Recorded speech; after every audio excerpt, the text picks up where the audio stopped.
एक इंजीनियर, पढ़ा लिखा इंजीनियर जो विदेश में पढ़ रहा था, उसे क्या आवश्यकता पड़ी असिन बिराथू बनने की। महाराज जी, पहले आपका जीवन कैसा था और इस जीवन में बदलाव कहाँ से आरंभ हुआ? देखिए संदीप भाई, एक बहुत ही साधारण परिवार में मेरा जन्म हुआ। मैं थोड़ा बड़ा हुआ, मेरे पिताजी ने मुझे इंजीनियरिंग करने के लिए मास्को भेज दिया। मैं मास्को में पढ़ा। जो मैं अपने बचपन की तरफ देखता हूँ तो जैसे और बच्चे थे ऐसे ही मैं था। कुछ चीज़ें मुझे बिल्कुल समझ में नहीं आती थी, जैसे केमिस्ट्री। मैथ और फिजिक्स बहुत समझ में आते थे, केमिस्ट्री कभी समझ में नहीं आई। ये जीवन का एक विशेष रहा, आज भी यही है। मुझे इस्लाम बिल्कुल स्ट्रेट समझ में आता है, मुसलमान एकदम सीधे समझ में आ जाते हैं कि ये कब क्या चाहते हैं, क्या करेंगे, क्यों करेंगे, क्या कारण है। हिंदू कभी ना समझ में आए ना कभी आएंगे। हिंदू आपके लिए केमिस्ट्री है? हिंदू मेरे लिए केमिस्ट्री है। इस्लाम मेरे लिए बिल्कुल मैथ की तरह सीधा है। हिंदू सनातन धर्म मेरे लिए मैथ की तरह सीधा है। तो आपके पिताजी तो बड़े बहुत निराश हुए होंगे जब अरे अभी तक निराश है, अभी तक निराश है। मेरे पिताजी का हमेशा कहना यह रहा कि अगर ये मर जाएगा तो प्रसाद बांटेंगे आपके लिए। देखिए, मैं असल में त्यागी में पैदा हुआ ना। पश्चिमी उत्तर प्रदेश में एक बिरादरी त्यागी है। त्यागियों में पैदा होकर यदि कोई व्यक्ति डकैत बनता है तो सारे त्यागी गर्व करते हैं। अंग्रेजों के टाइम से अंग्रेज अधिकारी भी हमारे यहाँ तो मेहमान बन के आते थे, हमें नमस्ते करते थे। उनका हमारे पिताजी का ये एक बड़ा अहंकार। और तुम्हारे यहाँ दरोगा आते हैं, बदतमीजी करते हैं हमसे। मुझे उसी समय मेरे गुरु मिले स्वामी ब्रह्मानंद सरस्वती जी महाराज। अब वो नहीं है, बहुत बड़े सन्यासी थे, बहुत अच्छे सन्यासी थे। वो मुझे मिले, उन्होंने मुझसे कहा कि भाई देखो, या तो तुम ये काम छोड़ दो, अगर इस काम में रहोगे कोई हिंदू संगठन तुम्हारा कभी भी साथ नहीं देगा। और सबसे बड़ी निराशा की बात क्या होती थी, जो हमें लड़वाने वाले होते थे, जब हम लड़ पड़ते थे वो हाथ खड़े कर देते थे। एक बार मेरी माँ के पास हमारे कुछ रिश्तेदार आए, जब तक मैं सन्यासी नहीं हुआ था। उन्होंने मेरी माँ से कहा कि देखो तुम्हारा बेटा पागल हो गया। मेरा नाम दीपक था कि भाभी जी देखो दीपक पागल हो गया, मुसलमानों को गाली देता फिरता। मेरी माँ का कहा हुआ एक वो वाक्य है जो मुझे कभी हारने नहीं देता। मेरी माँ ने कहा हाँ भैया पागल तो ये हो ही गया, भैया हम इसे बहुत समझाया पर ये मानता नहीं। उसके बाद मेरी माँ ने उन रिश्तेदार से जो कहा, मेरी माँ ने कहा पर भैया एक बात तो सुनो, ये मुसलमान अंत की भी घनी काट रहे हैं, इनसे कोई तो लड़ेगा। अच्छा है कि हमारा बेटा लड़ रहा है, इसे कुछ हो गया तो इसके बच्चे तो हम पाल भी लेंगे। किसी और के बच्चा कोई मार दिया मुसलमानों तो पता नहीं उसके बच्चे पलेंगे या नहीं पलेंगे, इसके बच्चों को तो हम पाल ही लेंगे। तो मेरे पिताजी का विचार अलग रहे, मेरी माँ के विचार अलग थे। फिर मैंने सन्यास ले लिया। तो पत्नी रोका नहीं? पत्नी के पास गया ही नहीं सन्यास लेकर 2 साल तक, रोकती कहां से विचार। देखिए अगर परिवार पीछे ना होता मेरा तो मैं लड़ ही नहीं सकता था। विदेशियों के सामने जब सत्ताधीश झुक जाते हैं तो दंड जनता को भोगना पड़ता है। हिंदू तो देखिए जन्मजात योद्धा होते हैं, हम शेर थे। झूठे धर्मगुरुओं ने और कायर नेताओं ने हमें भीड़ बना दिया। मैं चाहूंगा रश्मि रथी की 4 लाइन सुना के जो है इस पॉडकास्ट। हे मित्र सुनो अब साथ चले। आपने बहुत अच्छी बात की, मैं एकदम उबलता हूँ जब मैं दिनकर के बारे में चर्चा करता हूँ ना, मैं उबलता हूँ। हे मित्र सुनो अब साथ चले, अब और पंथ क्या शेष रहा, संकटापन्न जीवन समान है बीच सिंधु में महायान। उस ओर शांति जिस ओर विजय, अब और नया क्या हो निश्चय। जय मिले बिना विश्राम नहीं, इस बार संधि का नाम नहीं। हे मित्र चले अब धनुष धरे, रण में चलकर कुछ काम करें। देखे हैं कौन प्रलय उतरा, जिससे डगमग हो रही धरा। अपने धर्म को विजय दिलाएं हम, या स्वयं वीर गति पाए हम। करने को पिता अमर मुझको, है बुला रहा संगर मुझको, है बुला रहा संगर मुझको, है बुला रहा संगर मुझको। म्यांमार के रखाइन प्रांत में कुछ रक्त पिपासु मलिच्छ उठ खड़े हुए थे और उन्होंने शांति प्रिय बौद्धों पर हमला कर दिया, उनका घर उजाड़ा, उनकी बहन बेटियों के साथ दुर्व्यवहार किया, उनके मांस तक पकाए, उनके साथ बड़ा दुर्व्यवहार किया। अशांति के साथ जी रहे ये बौद्धों ने ये सोचा कि इसका समाधान कैसे करें, क्योंकि हम तो शांति के रास्ते वाले हैं। लेकिन उन्हीं के बीच एक बौद्ध संत असिन बिराथू खड़े हो गए और असिन बिराथू ने वो किया कि म्यांमार का इतिहास ही बदल दिया। आज म्यांमार के रखाइन में जो रक्त पिपासु मलिच्छ थे वो पूरी दुनिया में वहाँ से भाग रहे हैं। भारत में भी 40,000 से ऊपर और कहते हैं लाखों में जम्मू में, दिल्ली में वो रह रहे हैं। भारत में भी एक ऐसा संत जो असिन बिराथू की ही तरह उन रक्त पिपासु मलिच्छों से लड़ने के लिए लगातार अपने समाज से आह्वान कर रहा है। लेकिन अहिंसक बौद्ध तो जग गए। लेकिन जिस देश में राम कृष्ण की परंपरा, महाराणा प्रताप शिवाजी की परंपरा रही, वह हिंदू इस संत के साथ ही दुर्व्यवहार करने लगे।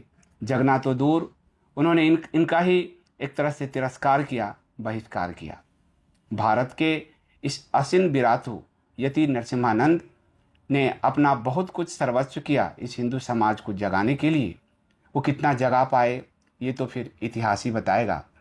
लेकिन एक इंजीनियर, पढ़ा लिखा इंजीनियर जो विदेश में पढ़ रहा था, उसे क्या आवश्यकता पड़ी असीम विराथु बनने की? हम सीधे जोड़ेंगे यति नरसिम्हानंद महाराज जी के साथ।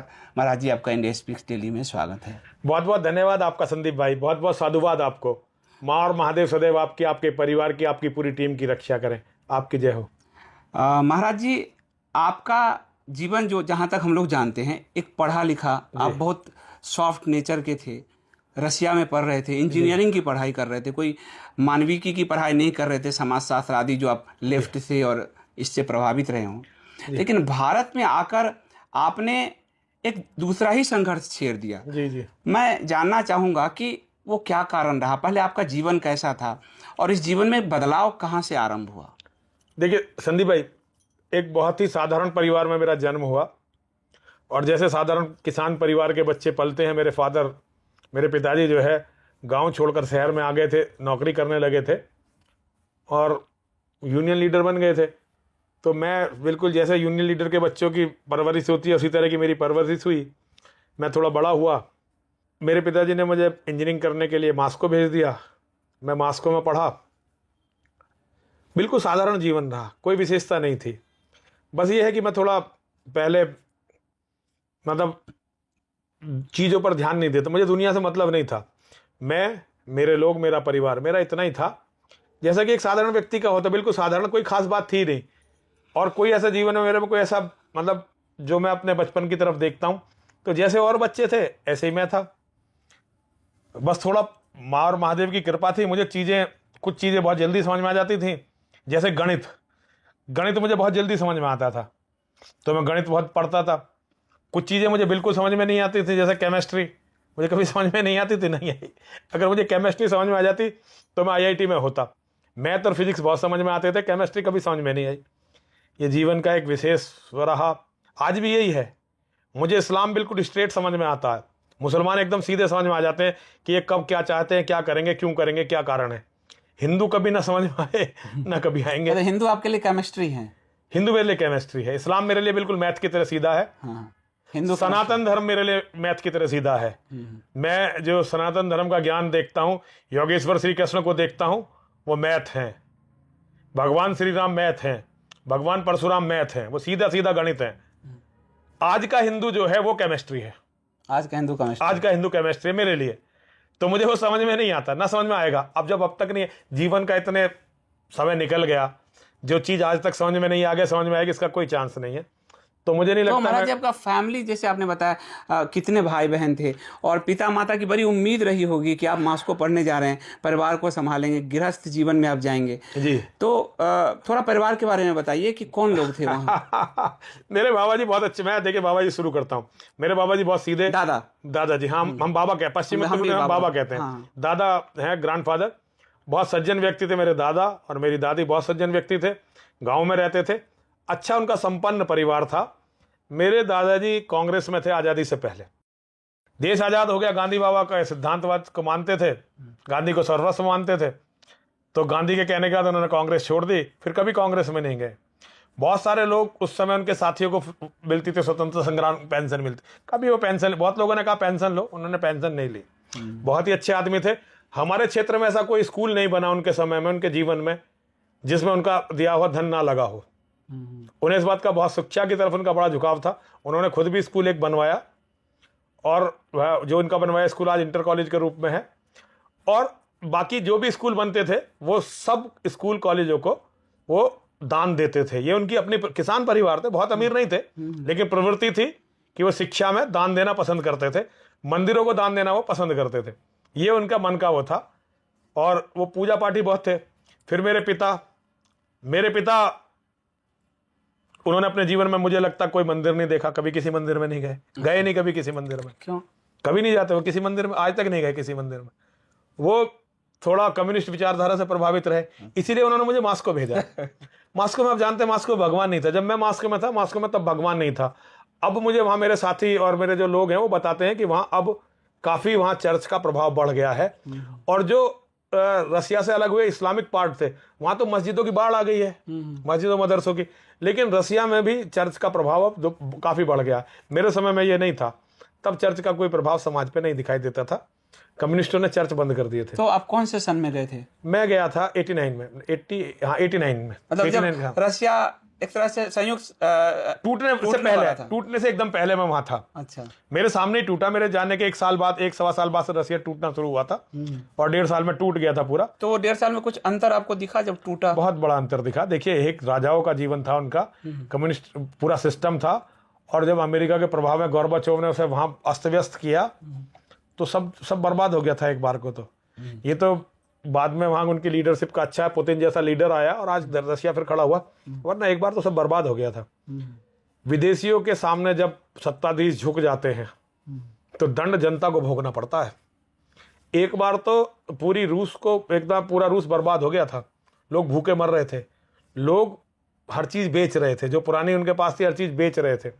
और ये कारण इसलिए हो कि उनके नेता, देखिए भारत का जो कम्युनिज्म है वो अलग है, रूस में जो कम्युनिज्म था वो अलग है।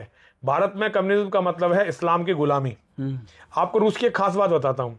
रूस में आप जाइए, पूरे यूएसएसआर का जो किसी भी जगह जाइए, वहां आपको 2 चीजें बहुत मिलेंगी। एक तो चर्च मिलेंगे अभी, और पहले यहाँ जो पुराने चर्च है, एक सुअर फार्म बहुत मिलेंगे। चर्च ज्यादातर, चर्च जो थे कम्युनिज्म से पहले, कम्युनिस्टों ने चर्च तोड़ा नहीं, एक भी चर्च नहीं तोड़ा, चर्च बंद कर दिए। और जिस दिन जितनी मस्जिदें थी सबको तोड़कर सुअर फार्म बनाए थे। अरे वाह, माने हमारे यहाँ जो भगवान का वराह रूप है वो रसिया को पहले समझ में आ गया। हाँ, मुझे तो ये लगता है जितनी बड़ी मस्जिदें उन्होंने तोड़ी कम्युनिस्टों ने, वो मस्जिदें, बहुत मस्जिदें तोड़ी उन्होंने, और जिस दिन मस्जिदें तोड़ी उन मस्जिदों में उन्होंने सुअर फार्म उनके ऊपर बनाए थे। ये बहुत बड़ा अचीवमेंट था। आज के तो ये जो में देखें, उज्बेकिस्तान और बाकी जो मुस्लिम कंट्री थे, हाँ सब तो जगह उन लोगों ने विरोध नहीं किया। वहाँ उनकी ताकत नहीं थी। कम्युनिस्ट बहुत ताकतवर थे, किसी की ताकत से विरोध करने की। वो तो जब तक देखिए, अगर गोर्बाचोव नहीं बिकता तो आज भी वहां बड़े सुअर फार्म वहीं होते, मस्जिदें बनती ही नहीं दोबारा। गोर्बाचोव बिक गया, बड़े नेता ऐसे ही बिक जाते हैं। कुछ नोबेल प्राइज मिलने का लालच होता है, गोर्बाचोव को बहुत लालच थे, कुछ नोबेल प्राइज की इच्छा, और कुछ जो है पैसे का भी ऐश्वर्य होता है। और इसमें इंटरनेशनल पॉलिटिक्स में महिलाओं का बहुत रोल होता है, महिला का, और महिला के साथ नेताओं की सीडी का, इसका बहुत बड़ा रोल होता है इंटरनेशनल पॉलिटिक्स में। तो उसका बहुत बड़ा रोल था। गोर्बाचोव के साथ भी था ये? हाँ, गोर्बाचोव के साथ था। गोर्बाचोव तो फिर एक तरह से पूरा अमेरिका का ही आदमी हो गया था ना। देखिए, गोर्बाचोव रसिया के विभाजन के बाद कई बार चुनाव लड़ा है राष्ट्रपति पद के लिए। वो कई बार जो है वहां संसद के लिए भी खड़ा हुआ, राष्ट्रपति। कभी भी उसे 0.1% वोट भी जनता ने नहीं दिया। देखिए, इतनी घृणा है गोर्बाचोव के प्रति, रूस की जनता में इतनी घृणा है। कोई भी, मतलब उसने एक इतने महान देश को एक बार को बर्बाद कर दिया था। ये तो रसिया पर भगवान की कृपा हुई, उनकी अपने देश के प्रति जो उनका समर्पण था, कि पुतिन वहां आया और रसिया दोबारा खड़ा हुआ। तो आपके पिताजी तो बड़े बहुत निराश हुए होंगे जब? अरे अभी तक निराश है, अभी तक निराश है। मेरे पिताजी का हमेशा कहना यह रहा कि अगर ये मर जाएगा तो प्रसाद बांटेंगे। आपके लिए? देखिए, मैं असल में त्यागियों में पैदा हुआ ना। पश्चिमी उत्तर प्रदेश में एक बिरादरी त्यागी है। त्यागियों में पैदा होकर यदि कोई व्यक्ति डकैत बनता है तो सारे त्यागी गर्व करते हैं और गर्व से बताते हैं कि भाई ये हमारा रिश्तेदार है। डाकू बने बड़े स्टैंडर्ड का, सुनील त्यागी बने, बब्बू त्यागी बने, विक्की त्यागी बने, अरुण त्यागी बने, इस तरह के बड़ा त्यागी डकैत बने तो त्यागी गर्व करते हैं। और त्यागियों में आदमी जन्म लेके भीख मांगने लगे, त्यागी कहते हैं इसने तो हमारी नाक कटवा दी। आपने देखा होगा त्यागी समाज में महात्मा बहुत कम बनते हैं। हमारे बाद तो फिर कई लोग बनने का प्रयास कर रहे हैं। हमारे समाज से आपने देखा होगा भैया दास जी महामंडलेश्वर हैं, और एक प्रमोद कृष्णम जी हैं, वो हमारे बाद में जब उन्होंने हमारे देखा रोज फोटो छपती, वो भी फिर इसी क्षेत्र में आ गए, वरना वो कांग्रेसी नेता थे। तो बाद में बहुत लोगों ने, अब और भी कुछ लड़के आ रहे हैं। हमसे पहले कोई त्यागी बड़ा साधु नहीं बना कभी भी। तो जब आप वहां थे रसिया में, और जब सोवियत संघ का विघटन हुआ, तो आपके पिताजी चूंकि कम्युनिस्ट थे तो उनको पीड़ा हुई होगी? हाँ बिल्कुल। अरे वो तो बहुत कम्युनिस्ट थे, तो उन्हें बड़ा वो होता था। वो कम्युनिस्ट माइंडेड थे, कांग्रेस में भी, मतलब कांग्रेस की यूनियन लीडर थे एक तरह से। अच्छा। विचारधारा कम्युनिस्ट थी, लेकिन वो तो मेरे पिताजी का जो है बड़ा कॉम्प्लेक्स सा था, और सब पहले भारत में ऐसे ही था, सब लोग इसी तरह के थे।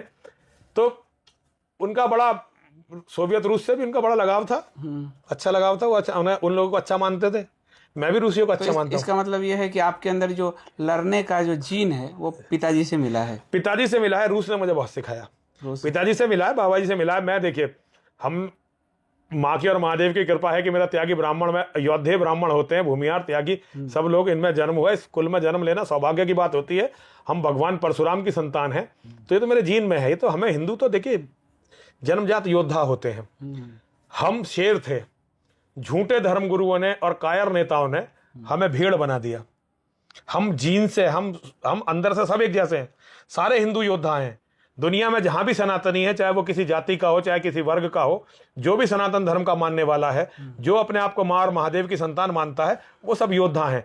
लेकिन बहुत बड़ी लंबी गुलामी, और गुलामी में जो कायर हमारे धर्मगुरु और कायर नेता थे, नीच नेता कहता हूं मैं उन्हें, जो नीच नेता थे, उनके कारण ये हमारी दुर्गति हुई है। वरना ये तो सभी का, रूस ने मुझे याद दिलाया। मैंने जो रूस में रहा, वहां मैंने देखा कि कौम के प्रति लोगों का कितना बड़ा जुनून होता है।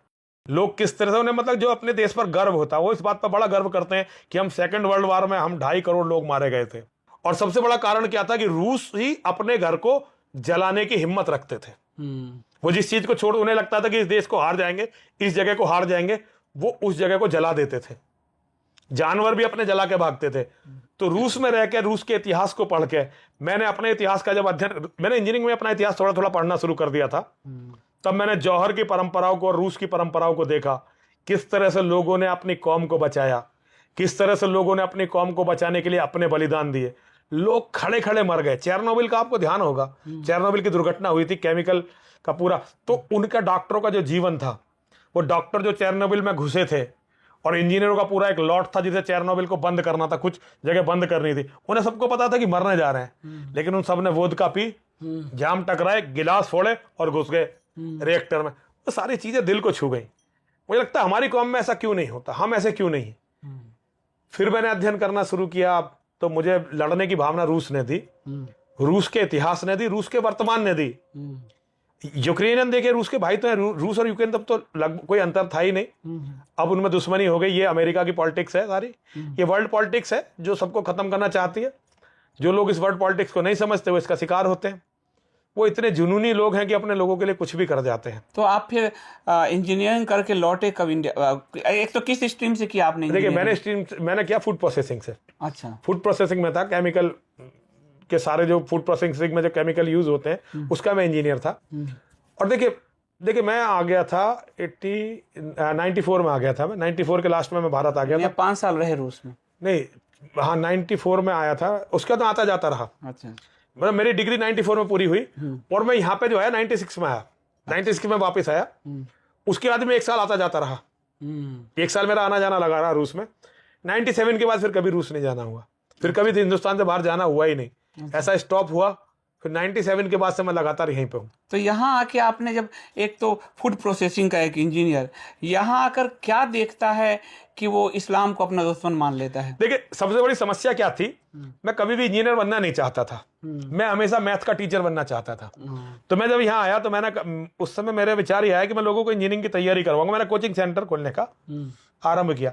फिर मन में थोड़ा सा ये भी था, मेरा भाई वहीं रहता था, दोनों भाई मिलेंगे, कुछ राजनीति करेंगे भाई, और त्यागियों वाला वो हाँ, कुछ एक राजनीति करेगा, व्यापार करेगा, और कुछ जरा साम्राज्य बनाएंगे, अपना व्यक्तिगत साम्राज्य बनाएंगे। बड़ा मन में इच्छा थी कि कुछ बड़ा करेंगे, बड़े बनेंगे। और आप बड़े हैं या छोटे हैं? मैं बड़ा हूँ, मेरा छोटा भाई, मेरा छोटा भाई है। हम 5 बहन भाई हैं, 3 मेरी बहनें हैं, एक मेरा भाई है, एक मैं हूँ। अच्छा, तो छोटा भाई है मुझसे, तो वो मुझे बहुत मानता है। मतलब भाई तो जैसे देखिए, परिवार में हमारा तो परिवार भाई पे टिका हुआ होता है। हम लोग गाँव से जुड़े हुए लोग हैं, हमारे परिवार की तो धुरी भाई होता है। ठीक बात।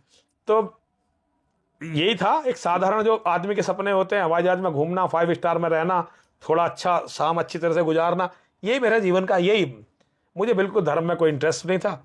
और देखिए, सबसे बड़ी बात क्या थी, रूस में तो धर्म था ही नहीं। वहाँ संघर्ष तो था, वहाँ कौम के लिए लड़ना तो था, लेकिन धर्म कहीं नहीं था। लेकिन भारत में जब मैं आया और मैंने अपने किताबों का अध्ययन किया, तब मुझे समझ में आया कि धर्म और कौम कोई अलग चीजें नहीं होती, ये एक ही चीज है। तो रूसियों में भी धर्म था। आज मुझे समझ में आता है उनका धर्म धर्म जो उनका है वो अलग था, हमारा अलग है। तो आपने कोचिंग खोला? कोचिंग खोला मैंने। अच्छा, खोला, फिर आगे कैसे? कोचिंग खोला, थोड़ा सामाजिक जीवन में गया, मैंने अपने लोगों को इकट्ठा करना शुरू किया। उसी समय मुझे एक लड़की मिली। ये जो लव जिहाद ग्रूमिंग गैंग आप आज सुनते हैं ना, 96 की बात है, 97 की बात है, मुझे अब एग्जैक्ट ध्यान नहीं है। तब मुझे एक लड़की मिली थी। उसकी बहन जो थी, उसकी जो एक लड़की, उसकी दोस्त थी मुसलमान। उस मुसलमान लड़की ने अपने भाई से उसकी दोस्ती करवा दी। दोनों में दोस्ती हो गई। फिर उसके कुछ फोटो वोटो खींचे। उसके बाद मुसलमान लड़के ने उसे ब्लैकमेल करना शुरू किया। बहुत बड़ा, मतलब बहुत बुरा हुआ उस लड़के के साथ। ये मतलब ऐसा अनुमान था कि लगभग 1000 लोगों के साथ उसे अपने जीवन में संबंध बनाने पड़े, 1000 के आसपास लोगों के साथ। उसे अफसरों के पास भेजा गया, उसे नेताओं के पास भेजा गया, उसे हिंदुओं के पास भेजा गया, मुसलमानों के पास भेजा गया। हिंदुओं ने भी, उस गैंग में कुछ हिंदू भी थे, सारे मुसलमान नहीं थे, कुछ हिंदू भी थे। तो वो लड़की मुसलमानों के साथ रहकर मुसलमानों के बारे में जान गई थी। वो इस्लाम और जिहाद को समझने लगी थी उनके साथ रहने के कारण। पता नहीं मेरी किस्मत में यहाँ आना था। मतलब मैं आज सोचता हूँ, मतलब मेरा बिल्कुल ये रास्ता नहीं था। मुझे वो लड़की मिली किसी तरह से। उस लड़की ने मुझे कुछ बातें बताई।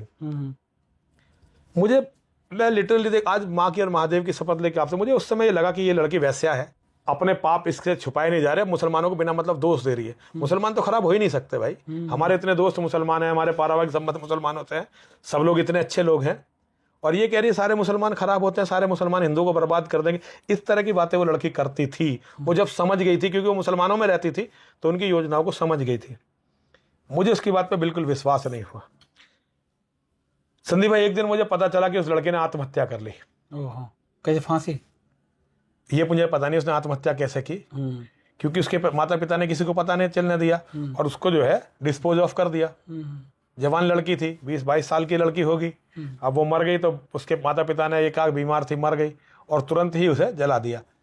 मुझे पता चला कि उसने आत्महत्या करी है। जब मुझे पता चला उसने आत्महत्या करी है, संदीप भाई आप ये समझिए, मैं लगभग मर गया। मैं उस दिन लगभग मर गया। मुझे लगा कि इसकी हत्या में मेरा दोष है। मैं बेसिकली बहुत भावुक आदमी हूं। मुझे ये लगा कि ये मेरा दोष है भाई, मेरी गलती है, मेरी गलती से लड़की मरी है। और मैं ये समझता हूं संदीप भाई, किसी जन्म की वो मेरी बेटी थी। वो मुझे केवल रास्ता दिखाने के लिए आई थी, और मुझे इसी रास्ते पे आना था। उसका जन्म ही केवल मुझे इस रास्ते पर डालने के लिए। आज मुझे ये लगता है, मतलब भगवान की योजनाएं हैं, मेरा यहाँ आना मेरी अपनी योजना नहीं है, ये भगवान की योजना है। तो वो लड़की केवल मुझे इस रास्ते पर डालने के लिए उसका जन्म हुआ था। मुझे ये बात मेरे दिमाग में डालकर उसने आत्महत्या कर ली। मैं कभी उसे भूलूंगा नहीं। मैं अभी भी कभी भी सपने में उसे देखता हूँ। रात को कई बार वो लड़की मेरे सपने में आती है, और मुझे ऐसे ही लगता है जैसे वो मेरी अपनी सगी बेटी हो। और मैं भगवान से हमेशा ये कहता हूँ कि जब भी अगला जन्म मिले तो वो हमेशा मेरी बेटी बने, हर जन्म में मेरी बेटी बने, और मैं उसे संभालने का प्रयास करूं। जो उसके साथ इस जन्म में हुआ कभी भी ना हो, किसी भी हिंदू की बेटी के साथ वो ना हो। हमारी बेटियां हमारी सबसे बड़ी एसेट्स होती हैं। हमारी दुनिया में हिंदू, मतलब हिंदू की बात छोड़ दीजिए, मानव को सबसे ज़्यादा प्यार अपनी बेटी से होता है। तो किसी की भी बेटी हम में से कभी भी इस रास्ते पर ना जाए।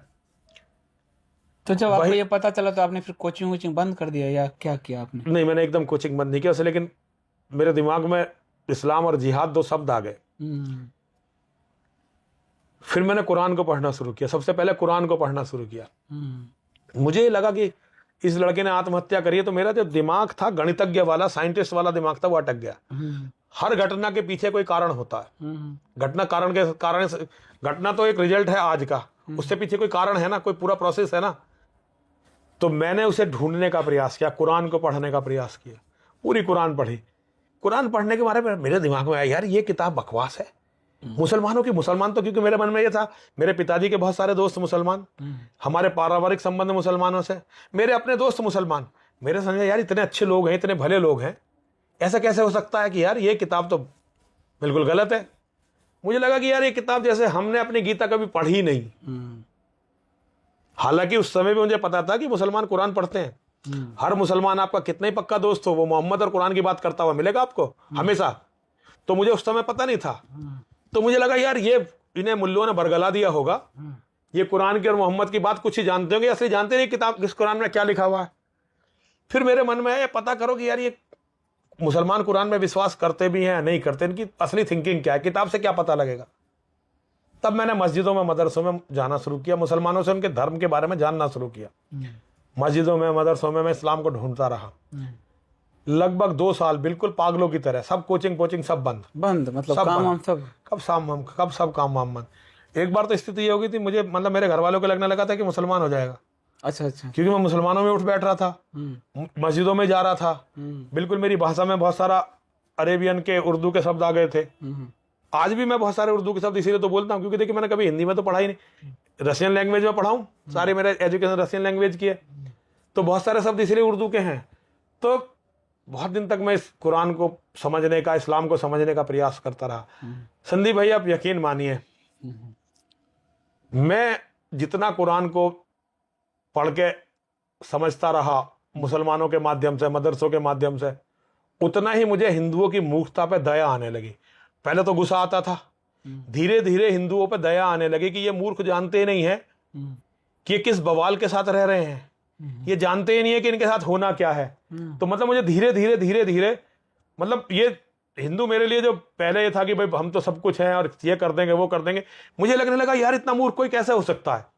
यहाँ एक भी व्यक्ति ऐसा नहीं है जिसने हमें मुसलमानों का ये रूप बताया जो वास्तव में इनका रूप है, कोई जानता ही नहीं है।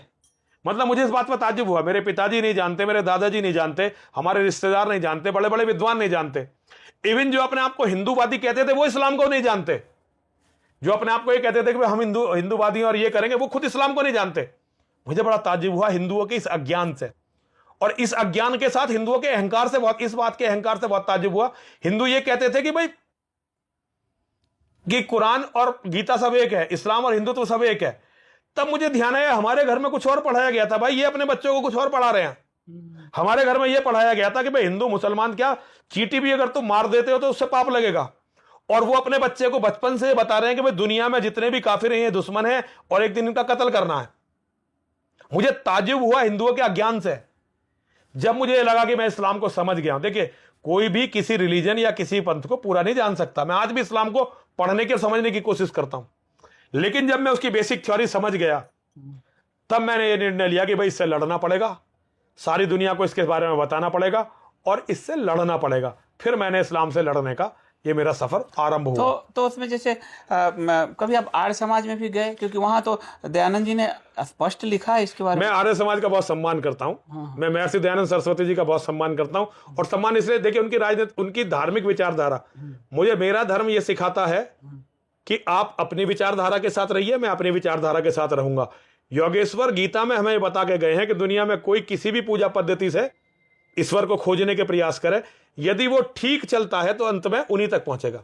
तो आर्य समाज के जो स्वामी दयानंद सरस्वती जी थे, अन्याय और अत्याचार से संघर्ष करने की जो उनकी जिजीविषा थी, मैं उसका बहुत ही बड़ा प्रशंसक हूं। और वो हिंदुओं के जो मंदिरों के जो कर्मकांडी वो हैं, उससे जो प्रताड़ना आज हम जेल के देखते हैं ना, मैं तो महामंडलेश्वर हूं जूना अखाड़े का, फिर भी जब मैं उस सिस्टम को बहुत नजदीक से देखता हूं तो मैं उनकी बहुत सारी बातों से नहीं, बहुत सारी बातों से अपने आप को सहमत पाता हूं। नहीं, जैसे आपने कहा कि सबसे पूछा किसी को पता नहीं था, पर मैं वही बता रहा हूं, मैं वही बता रहा हूं ना आपको संदीप भाई।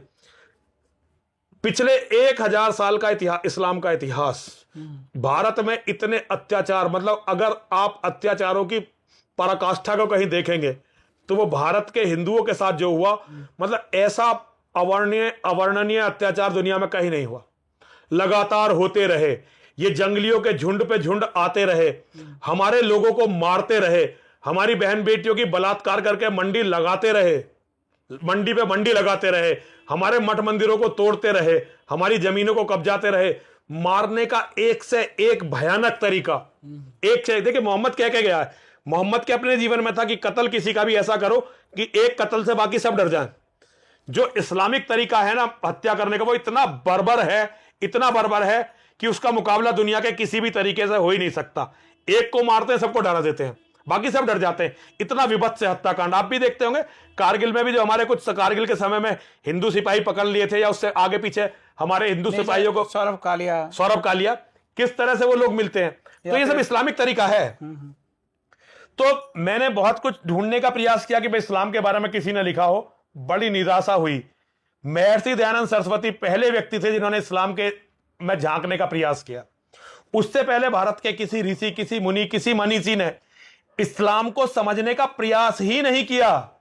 अगर वीर सावरकर और दयानंद सरस्वती ना होते तो संदीप भाई आज और हम और आप इस्लाम के बारे में जानते ही नहीं और कन्वर्ट हो चुके होते। नहीं, तो जैसे आपने कहा कि उसके बाद फिर मैं ढूंढने निकला, तो आपकी इच्छा नहीं हुई कि आर्य, क्योंकि एक आपको संगठन चाहिए, संगठित लोग चाहिए, तो आर्य समाज में ज्वाइन करते हैं क्योंकि वो लोग काम कर रहे हैं। देखिए आर्य समाज जो है, आज का आर्य समाज, उसमें अब कुछ लड़के गौतम खट्टर जैसे कुछ लड़के निकल रहे हैं, कुछ लोग निकल रहे हैं। एक स्वामी सच्चिदानंद जी हैं, निकल रहे हैं, जो इस्लाम पर चर्चा कर रहे हैं। वरना ज्यादातर आर्य समाजी क्या करने लगे थे, वो केवल हमें गाली देने लगे थे, मूर्ति पूजा। मतलब जिस समय आप उस समय हाँ। मैं उनके कार्यक्रम में लगातार जाता था, लेकिन वो इस्लाम के बारे में बात ही नहीं करते थे। वो दयानंद सरस्वती जी के जीवन का कुछ वो हिस्सा ले लेते थे जिसमें वो मूर्ति पूजकों को गाली देते थे, मूर्ति पूजकों पर चुटकुले सुनाते थे। इसके सिवा आर्य समाज कुछ नहीं रह गया था। हमारे समय में हमें आरएसएस ज्यादा विश्वास। अच्छा, फिर आप आरएसएस की तरफ चला मतलब गया। अकेले आप हो गए थे, तो मैंने इसलिए पूछा कि कोई संगठन आपने लिया कि नहीं। हाँ, फिर आप हाँ। मेरे गुरुजी थे बीएल शर्मा, प्रेम सिंह शेर, बैकुंठ लाल शर्मा, जो दिल्ली में भी भारतीय जनता पार्टी की राजनीति के पिता में भीष्म माने जाते हैं। जब वो लड़की जिस समय मुझे मिली थी ना, उसी समय मुझे प्रेम जी मिले। प्रेम जी ने चलती हुई लोकसभा से इस्तीफा दे दिया था। जब मैं इस्लाम का अध्ययन कर रहा था तब मुझे प्रेम जी मिले थे। एक ऐसा व्यक्ति था उसने पूरा जीवन सनातन धर्म की रक्षा के लिए लगाया, और उनका केवल एक विजन था कि इस्लाम को खत्म करो, अगर इस्लाम को नहीं मिटाओगे तो एक भी जिंदा नहीं बचेगा। और इसीलिए वो भी आरएसएस में इसीलिए गए थे। अच्छा। हाँ, वरना तो वो आरएसएस में, हालांकि वो खुद प्रचारक रहे थे, लेकिन उन्हें प्रचारक जीवन से बहुत नफरत थी। उन्होंने बाद में शादी कर ली थी, वैवाहिक उसमें चले गए थे, विश्व हिंदू परिषद में जीवन निकाला उनका, बीजेपी में गए, सांसद बने, फिर चलती लोकसभा छोड़ दी, विश्व हिंदू परिषद का दिल्ली का पूरा दायित्व संभाला, पूरे देश में घूमे। तो वो एक अलग उनका जीवन था। उनके जीवन में उन्हें पूरा ये था कि हालांकि उन्हें बहुत निराश, अंतिम समय में वो बहुत निराशापूर्ण माहौल में मरे। उनकी समझ में ये आ गया था कि लड़ाई को हार चुके हैं। उन्हें लगने लगा था, एक आरएसएस का बड़ा प्रचारक है जिसका आज बड़ा प्रभाव है, आपके इसमें नाम नहीं लूंगा उसका, वो आदमी है जिसने, उसके बारे में उनका ये विचार था कि अगर इसका कत्ल किसी ने नहीं किया तो हर संघी का कच्चे के नीचे खतर, मतलब जो कच्छा, जो खाकी नेकर पहनते हैं, निक्कर के नीचे हर संघी का खतना होगा। आज ऐसे लोग संघ चला रहे हैं। उन्हें बड़ा दुख होने लगा था अपने अंतिम समय में, लेकिन खैर ये उनका, लेकिन तो फिर आप कैसे मिले उनसे? मतलब मैं वो जर्नी जानना चाहता हूँ कि एक अकेला व्यक्ति संगठन में कैसे गया, अपने गुरु कैसे बनाया, कैसे गया? देखिए, मुझे किसी ने बताया कि उन्होंने राजनीति छोड़ दी और उनके तब कई बयान आए थे जो एकदम इस्लाम विरोधी थे। तब मैं उनसे खुद मिलने गया था। किरणपाल सिंह त्यागी जी एक उनके कार्यकर्ता, उनके बड़े विश्वास पात्र साथी थे। उन्होंने अपने घर में ऑफिस के लिए जगह दी थी। जब उन्होंने बीजेपी को छोड़ा था तो संघ ने एकदम उन्हें डिस्कार्ड कर दिया था। तो किरणपाल सिंह त्यागी जी ने उन्हें जगह दी थी, तो आखिर तक वो किरणपाल सिंह त्यागी जी की बिल्डिंग में ऑफिस बना गया, उनका काम चलता था वहीं से। तो वो वहीं पे थे, तो मैं वहीं उनसे मिलने गया, मेरी उनसे बात हुई। उन्होंने मुझे मतलब 1.5 घंटे तक वो मुझे अपनी बात बताते रहे। वो बातें वो थी कि जो पाकिस्तान में विभाजन के समय उन्होंने देखा था। मतलब मैं एकदम सम्मोहित सा ऐसा देखता रहा कि जैसे एक मसाल जल रही है। मतलब आपने भुगता हुआ सुना अपना वहां। वो हमेशा सारी जिंदगी उसे रोते रहे। पूरे जीवन बीएल शर्मा, प्रेम सिंह शेर जी पूरे जीवन विभीषिका को रोए हैं, विभाजन की विभीषिका को। विभाजन के समय किस तरह से उनके परिवार में हुआ, किस तरह से उनके गांव में हुआ, किस तरह से उनके रिश्तेदारों के साथ हुआ, किस तरह से पंजाब के हिंदुओं के साथ हुआ। किया किसने? उन लोगों ने किया जिसे वो बेटियां कभी चाचा कहती थी, मामू कहती थी, भैया कहती थी, ताया कहती थी, उन्होंने किया, उन मुसलमानों ने किया। तो वो सारे जीवन उसी को, बीएल शर्मा, प्रेम सिंह शेर जी अपने जीवन के अंतिम समय तक, अंतिम समय में भी उनका भाषण हमारे मंदिर में ही था, शिव शक्ति धाम डासना में। अंतिम समय तक वो विभाजन में जो हिंदुओं के साथ हुआ उसी ही पीड़ा को रोते रहे। और उनका हमेशा कहना यह था कि भाई जो वहां हुआ यहां भी होने वाला है, जिस दिशा में राजनीति जा रही है यहां भी ऐसा ही होगा। अगर बचने का कोई रास्ता खोज सको तो हिंदुओं खोज लो। तो मैं अपने जीवन में मैंने ऐसे व्यक्ति बहुत कम देखे जो इतने स्पष्टवादी थे। वो जिस भी कार्यक्रम में जाते थे केवल यही बात करते थे। मैंने उनके मुंह से कोई और बात सुनी नहीं। इस्लाम आएगा, सबको खाएगा। तो आप सम्मोहित हो गए पूरा? सम्मोहित, मैं उनका बिल्कुल, मैं आज भी बहुत मानता हूं, बहुत मानता हूं। फिर वहां से कैसे जर्नी? फिर उन्होंने मुझे, उनका एक संगठन था अखंड हिंदुस्तान मोर्चा। अखंड हिंदुस्तान मोर्चा विश्व हिंदू परिषद का एक आयाम था। संघ की तो आप प्रणाली जानते ही हैं, हर आदमी को एक संगठन पकड़ा देते हैं, संगठन चलाओ भाई अब तुम। तो उस संगठन का उन्होंने मुझे संगठन मंत्री बनाया था। वो मेरी निष्ठा से, मेरी मेहनत से बहुत ही मतलब अभिभूत रहते थे। उन्होंने अपना वैचारिक उत्तराधिकारी मुझे ही घोषित किया था। उनके पास जो भी जीवन भर की जमा पूंजी थी उससे उन्होंने एक फ्लैट खरीदा था, उसमें कार्यालय बनाया था और उस कार्यालय की कुर्सी पर मुझे बैठा कर गए थे। अच्छा। मैं उनका वैचारिक उत्तराधिकारी, एक तरह से वो मुझे ही अपना सब कुछ मान के। हालांकि ये दूसरी बात है कि बाद में उस पर, जैसा कि हर जगह होता है हिंदुओं की संपत्ति की लड़ाई, मैं उससे बच के चला गया। बाद में वो फ्लैट पे भी पता नहीं किसका कब्जा। बच्चे थे, उनकी बेटियां हैं, उनके बेटे थे, एक वो मर्चेंट नेवी में थे, उनके साथ कोई दुर्घटना हो गई थी, फिर वो मिले नहीं। बाकी उनकी 2 बेटियां हैं, हमारी बहनें हैं वो। तो BL शर्मा प्रेम जी ने मुझे इसके बारे में सिखाया। मुझे जो उन्होंने सिखाया, उन्होंने मुझे सावरकर से जोड़ा। अच्छा। हाँ, वो सावरकर का मतलब सावरकर के भक्त थे। उन्होंने मुझे सावरकर से जोड़ा, उन्होंने मुझे नाथूराम गॉडसे से जोड़ा। फिर मैं कुछ दिन हिंदू महासभा भवन में भी रहा हूँ। हिंदू महासभा भवन में मैंने ऐसे लोग देखे, सावरकर के परिवार के लोग देखे, नाथूराम गॉडसे जी के परिवार के लोग देखे। जब मैं संघ से असंतुष्ट हुआ, हिंदू महासभा में चला गया। हिंदू महासभा से आप क्यों असंतुष्ट हुए? संघ के विजन में लड़ाई नहीं है। संघ के विजन में कहीं भी लड़ाई थी नहीं, संघों को लड़ाई करनी नहीं है ना। वो क्या कहते थे आप जब इस्लाम पे बात करते थे, वो क्या कहते थे अंदर अपने बैठक में? देखिए, संघ के जो अंदर की बैठक है, अंदर की बैठक में तो उनकी में योजना बनती है कि सत्ता कैसे अपने हाथ में आएगी। अच्छा, यही केवल केवल उनका केवल एकमात्र उद्देश्य है कि सत्ता अपने हाथ में आनी चाहिए, बस। सत्ता अपने हाथ में आएगी तब हम करेंगे, तब हम योजनाएं बनाएंगे, तब कुछ करेंगे। और सत्ता जब उनके हाथ में आती है तो वो कहते हैं भैया पहले से बना के तो रखे हम 10-20 साल, ताकि अब तक जो हमने कष्ट झेले हैं उसका कुछ मजा तो ले। तो संघ का देखिए, मैं संघ के बारे में चर्चा नहीं करना चाहता, क्योंकि मोहभंग क्यों हुआ ये मैं जानना चाहता हूं। मोहभंग मेरा इसलिए हुआ क्योंकि मैंने दुनिया में देखा कि सबसे क्लीव संगठन अगर कोई है तो वो RSS है। दुनिया में सबसे घृणित लोगों का संगठन अगर कोई है तो वो RSS है। तो मेरा मोहभंग उससे हो गया। मैं वहां से निकल के कहा, वहां से निकल के हिंदू महासभा में गया, क्योंकि मेरे मन में यह आया कि भाई जब तक कोई राजनीतिक दल नहीं होगा हम हिंदुओं का भला नहीं कर सकते। और उधर परिवार वाले आपको सब पागल समझ? वो तो पागल हो गया था। मैं सन्यासी भी बन गया था क्योंकि हिंदू संगठन ने साथ नहीं दिया। सन्यासी कैसे बने? देखिए, सन्यासी मैं इसलिए बना, जब मैं हिंदूवादी बना तो मेरे मन में तो विचार केवल इस्लाम से लड़ने का था। सत्ता या कोई सरकार आई है तो कभी विचार था ही नहीं। तो कहीं कोई मस्जिद बन रही है तो वहां जाकर लड़ने पहुंच गए, कहीं कोई गाय हत्या हो रही है वहां लड़ने पहुंच गए, किसी लड़के के साथ लव जिहाद हो रहा है वहां लड़ने पहुंच गए, मुकदमे हो गए, पुलिस ने बहुत सारे मुकदमे लिख दिए, पुलिस ने कई बार मारपीट करी, जेल भी गए। पुलिस हमारे घर में आने लगी। ओहो। और मैं घर में रहता नहीं था। मेरे पिताजी को बहुत बुरा लगा। मेरे पिताजी का तो मन में था हम तो बड़े सम्मानित लोग हैं, और हमारे घर में पुलिस। मेरे पिताजी ने बुलाया मुझे और बहुत गाली बकी। मेरी माँ को गाली थी, मेरी पत्नी को प्रताड़ित किया कि भाई ये सब, भाई हमने इसे कहो या तो सुधरे या घर छोड़ो तुम लोग। संदीप भाई हुआ क्या, अब पिताजी को हमारे को ये भाई, हमारे तो अंग्रेजों के टाइम से अंग्रेज अधिकारी भी हमारे यहाँ तो मेहमान बन के आते थे, हमें नमस्ते करते थे। उनका हमारे पिताजी का ये एक बड़ा अहंकार, और तुम्हारे यहाँ दरोगा आते हैं बदतमीजी करते हैं हमसे। मुझे उसी समय मेरे गुरु मिले स्वामी ब्रह्मानंद सरस्वती जी महाराज। अब वो नहीं है, बहुत बड़े सन्यासी थे, बहुत अच्छे सन्यासी थे। वो मुझे मिले, उन्होंने मुझसे कहा कि भाई देखो, या तो तुम ये काम छोड़ दो, अगर इस काम में रहोगे कोई हिंदू संगठन तुम्हारा कभी भी साथ नहीं देगा। और सबसे बड़ी निराशा की बात क्या होती थी, जो हमें लड़वाने वाले होते थे जब हम लड़ पड़ते थे वो हाथ खड़े कर देते थे। वो आज भी है, वो हमेशा से उनकी पुरानी। देखिए, मैं बहुत छोटा हूं, मेरे से बहुत बड़ा दारा का नाम सुना है, दारा सिंह, उड़ीसा वाले दारा सिंह का। वो विश्व हिंदू परिषद का संगठन मंत्री था उड़ीसा प्रांत का। ठीक है जी, संघ की योजनाओं से काम किया।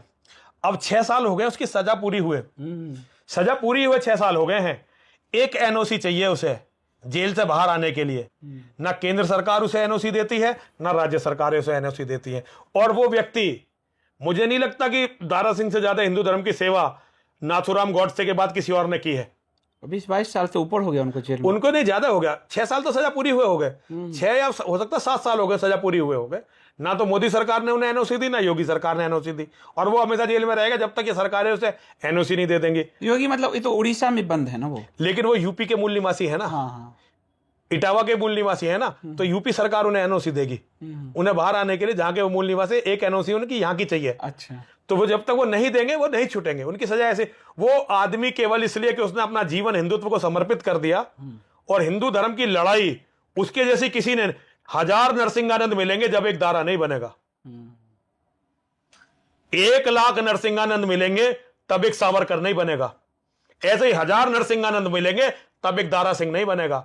आज वो दारा सिंह जेल में है क्योंकि उसकी हड्डियों पर यह सरकार बन गई और सरकार अब मजे ले रही है, और वो बेचारा निर्दोष व्यक्ति। एक बार दारा सिंह के लिए हम गए थे, एक राजा दिलीप सिंह जूदेव थे, राज्यसभा सदस्य भी रहे, बहुत बड़े नेता थे, हिंदूवादी नेता थे। हम जब उनसे मिलने गए तो उन्होंने कहा था, मैं किसी अखबार में आपको ढूंढ के बता भी दूंगा, कि जो काम मैं छत्तीसगढ़ में कर रहा हूं वही काम दारा उड़ीसा में कर रहा था। और भाई वो जेल में क्यों है जाके पूछो आडवाणी जी से, मैं इस बारे में कुछ नहीं कह सकता।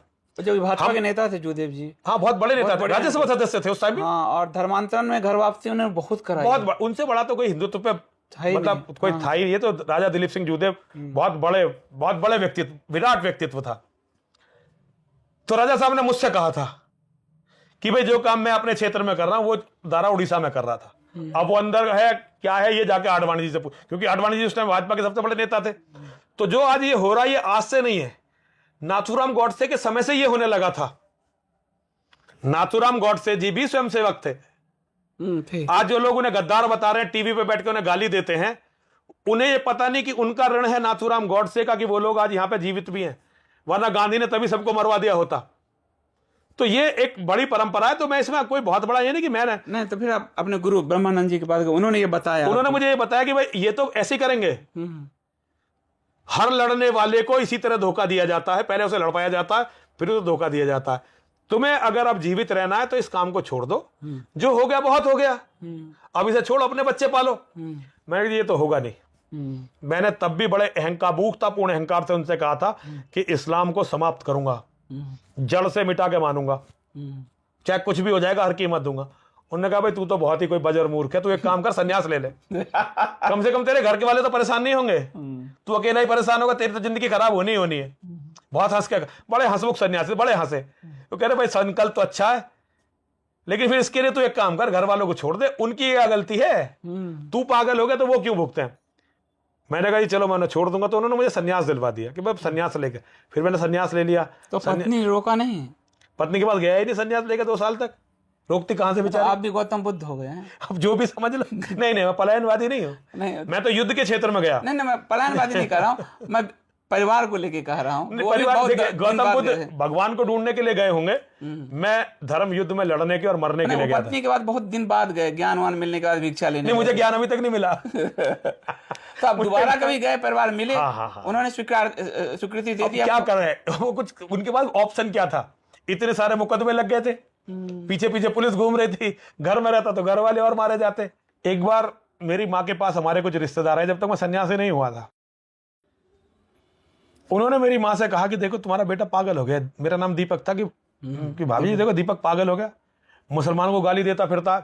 मेरी माँ का कहा हुआ एक वो वाक्य है जो मुझे कभी हारने नहीं देता। मेरी माँ ने कहा हाँ भैया पागल तो ये हो ही गया, भैया हम इसे बहुत समझाए पर ये मानता नहीं।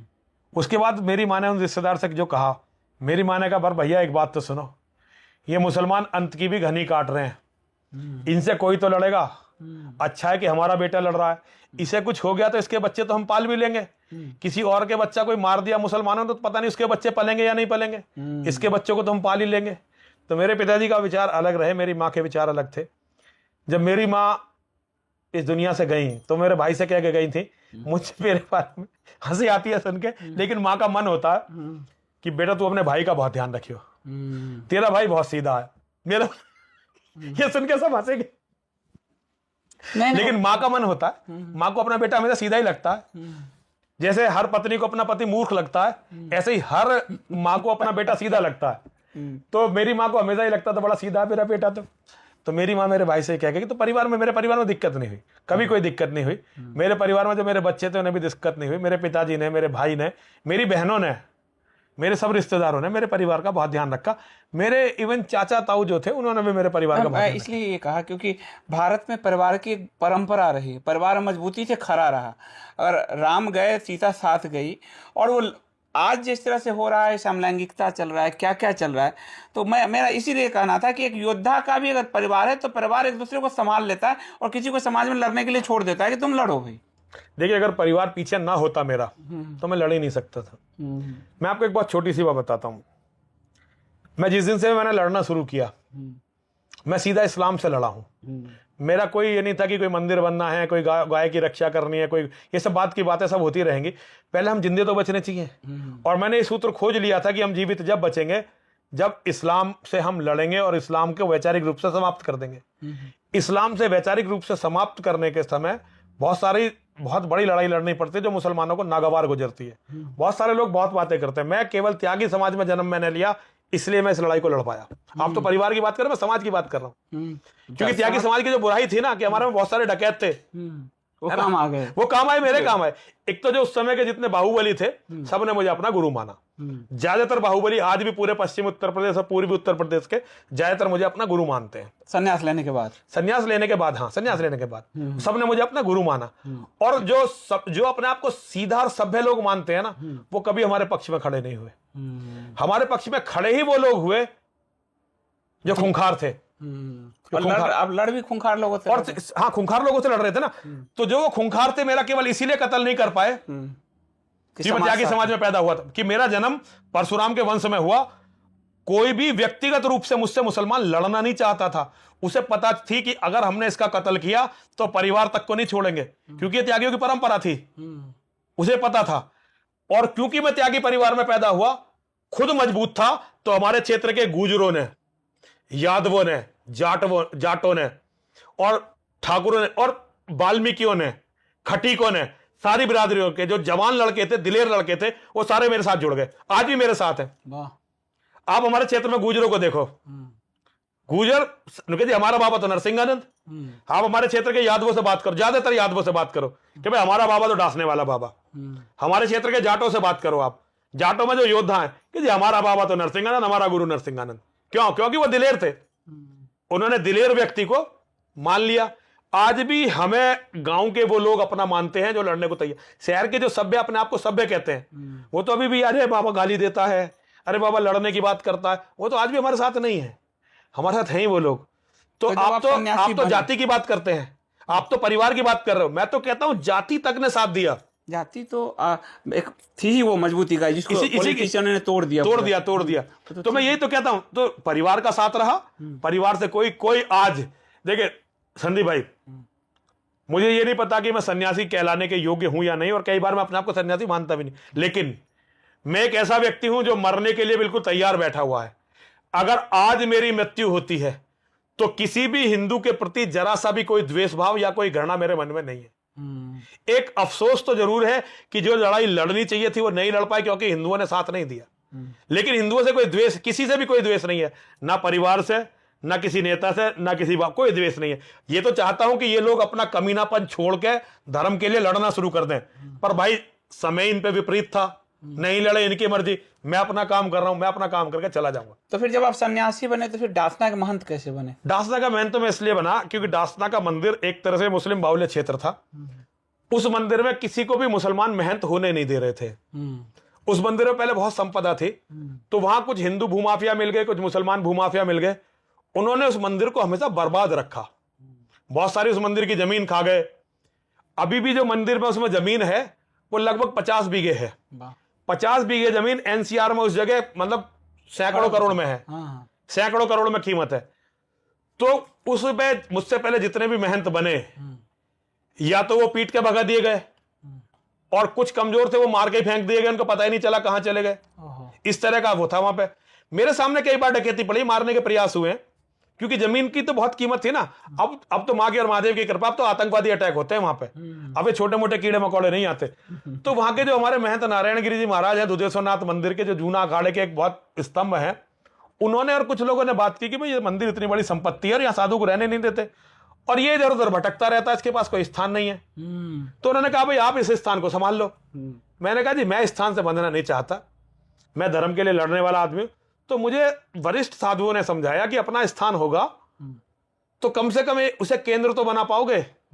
और ये मैं तो समझता हूं माँ और महादेव की कृपा थी मुझ पर।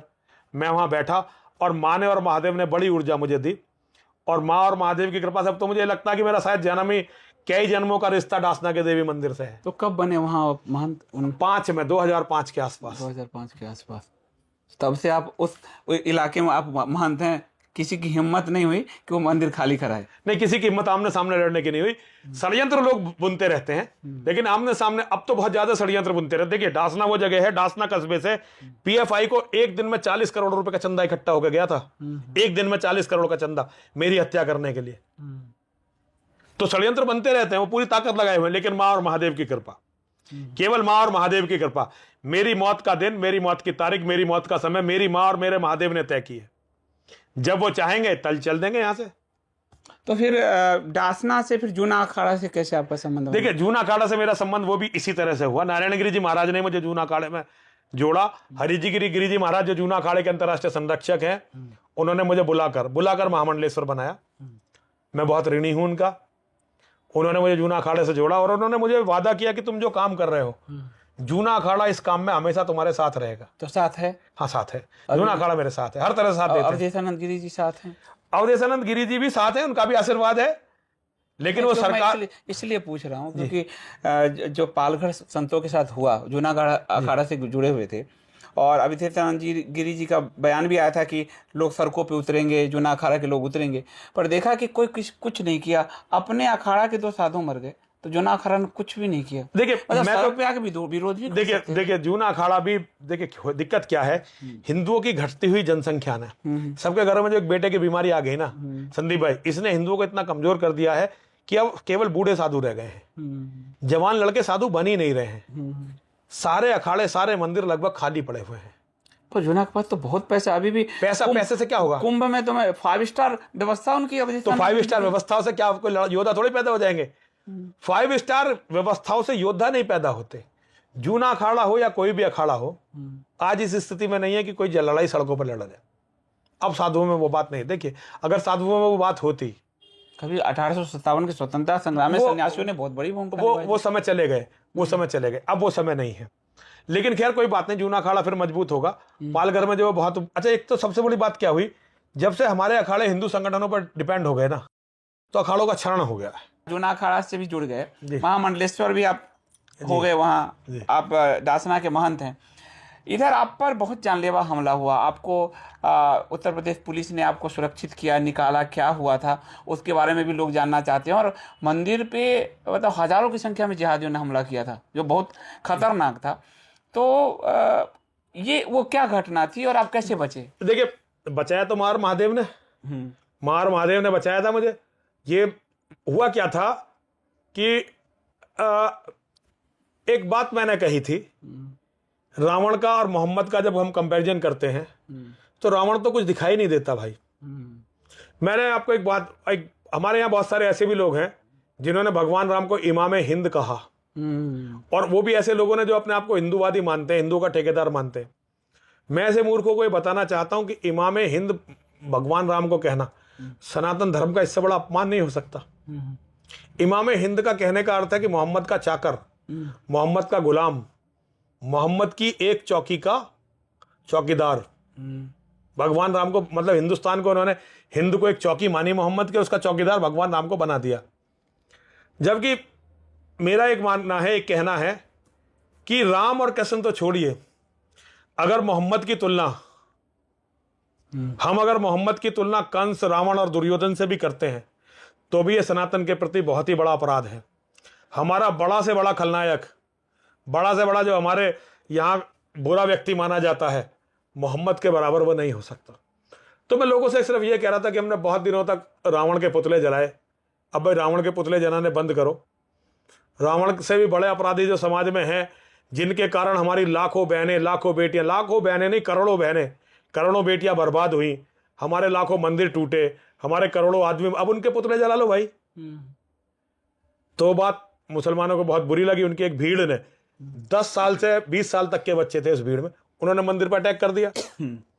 बस वो अटैक हुआ तो वहां ऐसा नहीं है कि मुझे यूपी पुलिस ने बचाया, यूपी पुलिस ने अपने आप को बचाया। संदीप भाई कभी भी यूपी पुलिस ने अपने आप को बचाया। नहीं, बात सोशल मीडिया पर जो एक पार्टी विशेष के लोग थे कह रहे थे हमारी यूपी पुलिस ने बचा लिया यति नरसिम्हानंद को, नहीं तो वो दूसरे प्रदेश में होते तो मारे जाते। देखिए अब मैं ऐसे नीच लोगों के प्रति कुछ भी कहना नहीं चाहता। मेरे पास 4 गार्ड रहते थे इस घटना से पहले। इस घटना से पहले मुझे यूपी पुलिस के 4 गनर मिले हुए थे। इस घटना के बाद वो 2 गनर कर दिए गए। जी जी। मतलब 4 जो गनर मेरे पास यूपी पुलिस के रहते थे वो 2 गनर कर दिए गए। मेरे पास ये था कि 4 गनर तो परमानेंट मुझे दिए गए थे। और जब मैं कहीं बाहर निकलता था अपने जिले में या यूपी में कहीं जाता था तो एक सब इंस्पेक्टर मेरे साथ जाता था। इस घटना के बाद उन 4 में से 2 हटा दिए, 2 रह गए। हम ऐसा नहीं है कि पुलिस के भरोसे बैठे हुए थे। हम दासना के देवी मंदिर, पूरा क्षेत्र का मान्यता का मंदिर, हम पुलिस के भरोसे नहीं बैठे हुए थे और आगे भी पुलिस के भरोसे नहीं बैठेंगे, कभी भी पुलिस के भरोसे नहीं बैठेंगे। अभी हम, वो तो एक पार्टी विशेष के लोग ये कहते हैं कि भाई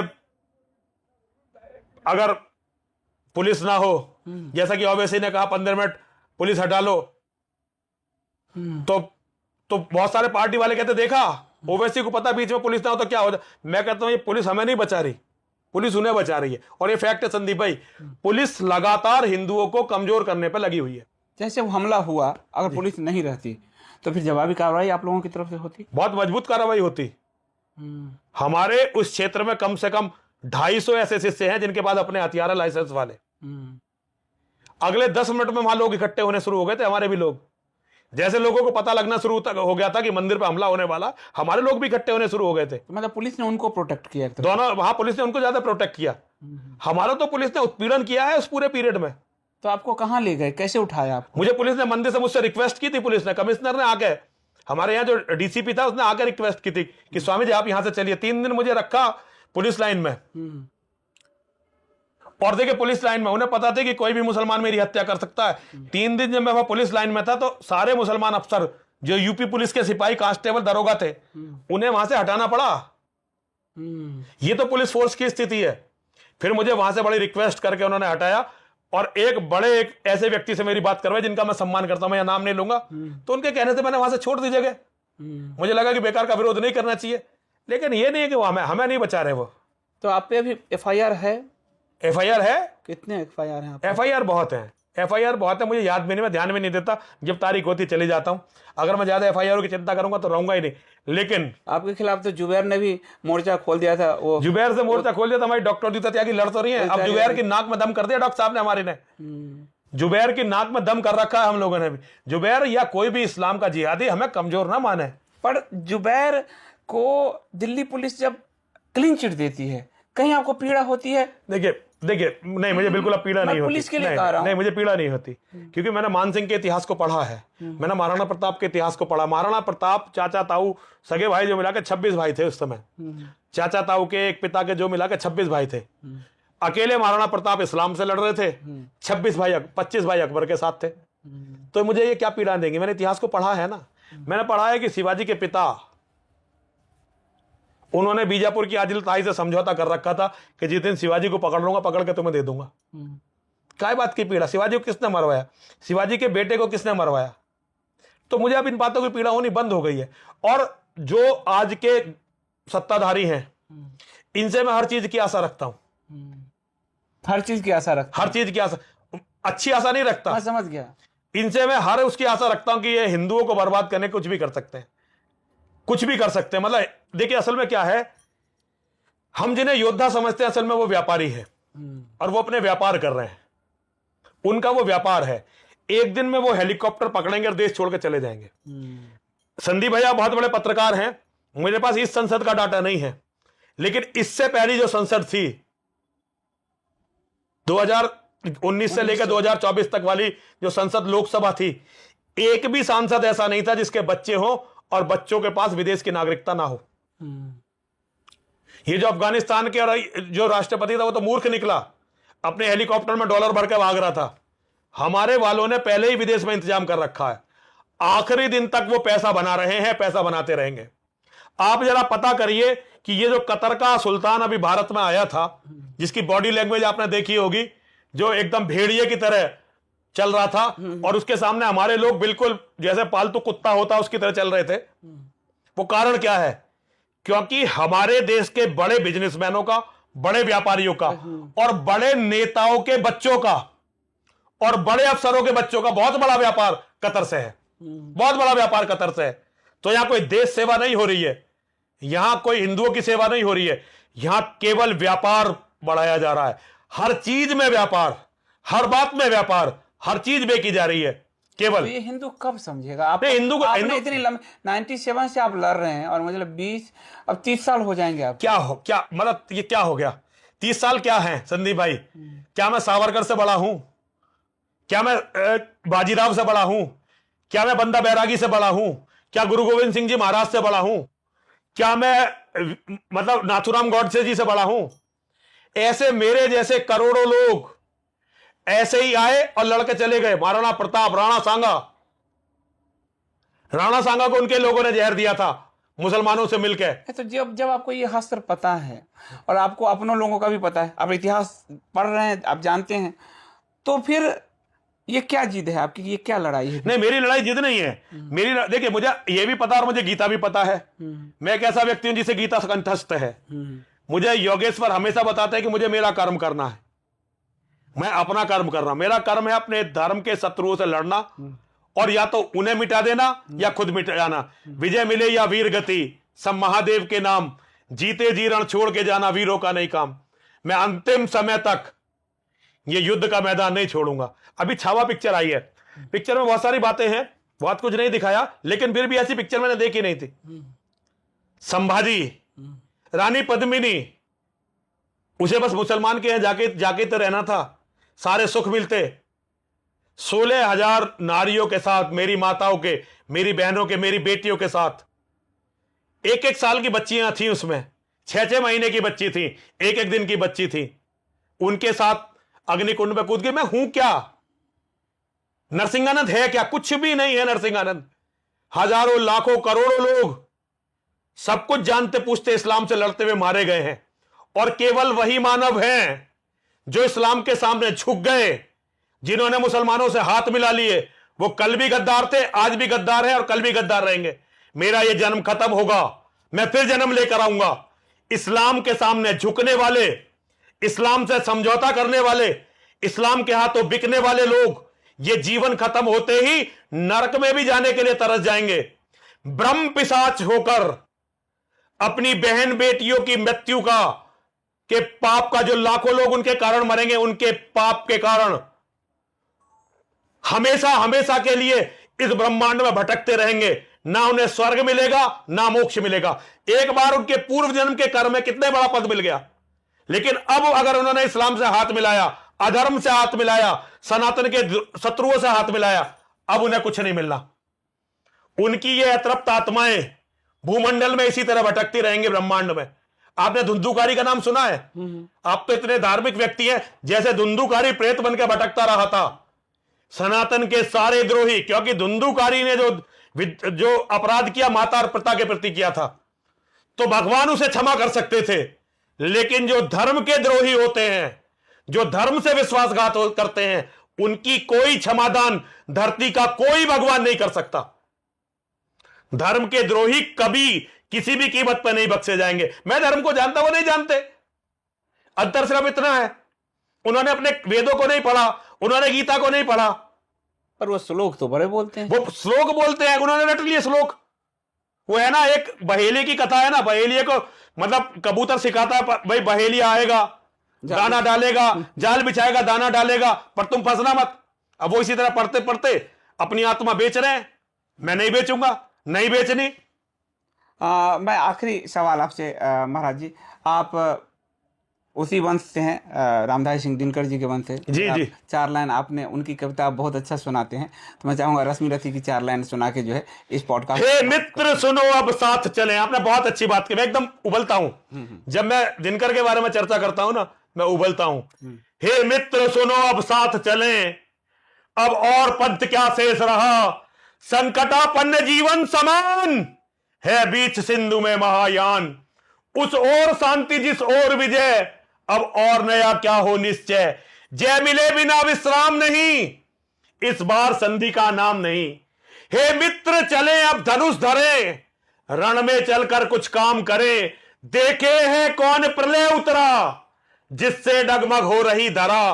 अपने धर्म को विजय दिलाएं हम, या स्वयं वीर गति पाए हम। करने को पिता अमर मुझको, है बुला रहा संगर मुझको, है बुला रहा संगर मुझको, है बुला रहा संगर मुझको। जय हो जग में जले जहां भी, नमन पुनीत अनल को। जिस नर में भी बसे हमारा नमन तेज को बल को, किसी व्रंत पर खिले जगत में परनम नस्य है फूल, और सुधी खोजते नहीं गुणों का आदि शक्ति का मूल। ऊंच नीच का भेद न जाने वही श्रेष्ठ ज्ञानी है, दया धर्म हो जिसमें सबसे पूज्य वही प्राणी है। क्षत्रिय वही बड़ी हो जिसमें निर्भयता की आग, और सबसे श्रेष्ठ वही ब्राह्मण है हो जिसमें तप त्याग। तेजस्वी सम्मान खोजते नहीं गोत्र बतला के, पाते हैं जग से प्रशस्ति अपना कर्तव्य दिखला के।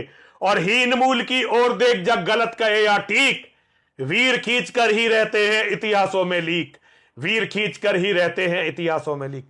बहुत बहुत नमन करता हूं रामधारी सिंह दिनकर को, और आपने उनकी याद दिलाई, आपको भी बहुत बहुत नमन करता हूं। मैं उन्हीं परिवार से हूँ, रामधारी सिंह दिनकर जी के परिवार से हूँ, तो इसलिए आपको प्रणाम करता हूं। उस परिवार में पैदा होना, उस वंश परंपरा में पैदा होना सौभाग्य की बात है। आपको प्रणाम करता हूं। और हम सब उसी परिवार से हैं। जी जी जी। राष्ट्र कवि थे वो। तो ये थे हमारे साथ यति नरसिम्हानंद गिरी जी महाराज। अब भारत की हिंदू सनातनी जनता को तय करना है कि एक अहिंसक बौद्ध अपने असिन विराथु, अपने साधु के साथ खड़ा हो गया। क्या हिंदू समाज अपने इस असिन विराथु के साथ खड़ा होगा या नहीं, इस सवाल के साथ मैं आपको छोड़ जाता हूं। आपने इस पॉडकास्ट को देखा, इसके लिए आपका बहुत बहुत धन्यवाद। हर हर महादेव, हर हर महादेव, हर हर।